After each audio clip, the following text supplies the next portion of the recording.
কি গো হ্যাঁ খাড়ায় খাড়ায় কি করতেছো? এমনি দাঁড়ায় রয়েছি, ভাল লাগতেছে না তো তার জন্য। ভাল লাগতেছে না? লাহো ভাল লাগে দি কি ভাই জানি আলাপ করো শোনান্তে। না, কইলাম তোমার ভাল লাগে তো I love you. I love you I love you এটা বুঝি না। বুঝো না? না। মানে আমি তোমার ভালোবাসি। শোনো তোমার একটা কথা কই। হ্যাঁ রে, এমন কথা শুনছি আমি। আরে সমস্যা কি? আপনি বুঝলাম না কাহিনী। আমি আপনার হাত ধরে ছ্যান ছ্যান করে ওঠেন কে? আমি তো খারাপ নিশা। নিশা তো খারাপ না, চরিত্র খারাপ।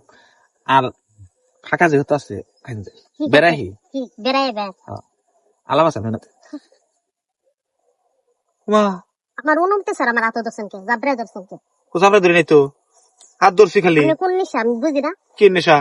আমি তো নেশা করি না, বিড়ি খাই না, সিগারেট খাই না, পান খাই না, গুল খাই না, কোন প্রকার কোন নেশা করি না। আমার একটা নেশা খালি মেয়ে লোকের নেশা। আমি মেয়ে লোক দেখলে আমার চরিত্র ঠিক থাকে না। এলে তো ফাট পাতে দেখাই দিন জায়গা মতো। তারপর দিচ্ছেন কোনো সমস্যা নাই, হেনে কেউ দেখে নাই। মেয়ে মাসে মায়ের খাওয়া চমচম খাওয়া সমান কথা, কোনো মাইন্ড করি নাই, নো মাইন্ড। আর কয় জায়গায় খাইছেন এমনি থাপা? জীবনে বহু জায়গায় থাপড় খাইছি, কিন্তু কোনো সমস্যা নাই। আমরা না গেলে আমরা জোর করে উড়িয়ে নিয়ে যাবো। বাবরা কত লইছি উড়িয়ে নিয়ে যাবো, ডাক দেন। যাও যাও যাও।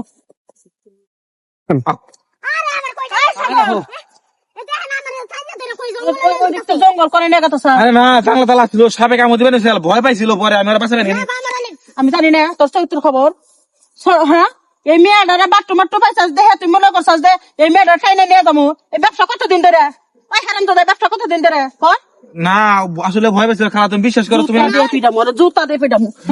আমার চোখের সামনে দিকে যা, খালা যা কইতেছি। সেই তার পরে দেখেছি। পরে দেখবি এখন চেয়ারম্যানের কাছে বিচার নিমু, চেয়ারম্যানের কাছে যাবো। তোমার সন্ধ্যা খেলে তো তোমার লাউ বাগান হালা বকে। মানে আইছিলাম তো লাউ গাছটা দেখবার লাগে। হ্যাঁ, এখন তো ধরে একটা কিছু করতো তোমার সমান থাকতো। ওই সারা কতটুকু খারাপ তুমি জানো? যাও, বাট্টু হয়ে গেছে, 40 বছর বয়স হয়ে গেছে, বিয়া শাদী হয় না। রাত করে সন্ধ্যার সময় গুলো তো পোলাপানে খুঁচাইবই। পোলাপান করতে লাভ আছে, নিজে ভালো না লাগবো। গো অল্পের নিঘা পাইসা গেছি। ওই মহিলা যে খারাপের খারাপ, যদি ফাঁস করে দেয় মেম্বার চেয়ারম্যান যদি সালিশ বসায়, আমি তো রেপ কোচ খামু।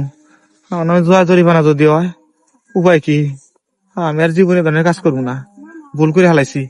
এই যে দেখেন দর্শক ভাইরা, আমার মতো আপনারা এই ধরনের ভুল করেন না। দেখছেন তো, আমি কিন্তু মনে করেন যে মেয়ের লোভে পইরা বাচ্চা মেয়েটা টাইনা নিয়ে যাবেন ছিলাম। আর সবচেয়ে বড় কথা, আমি জঙ্গল নিয়ে যদি কোনো দুর্ঘটনা ঘটাইতাম, দেশের আইন কানুন সম্পর্কে তো জানেন তো, রেপ কেস হইতো।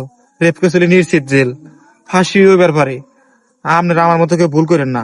আমি যা করছি করছি, অন্যায় করছি। এই যে কান ধরে তোবা পড়তাছি, জীবনে আর এ ধরনের কোনো অন্যায় করবো না। মহিলাটা এসে ভালোই করছে, আমারে বাঁচাই দিয়ে গেছে, কানে ধরছি, জীবনে আর এ ধরনের অন্যায় করবো না।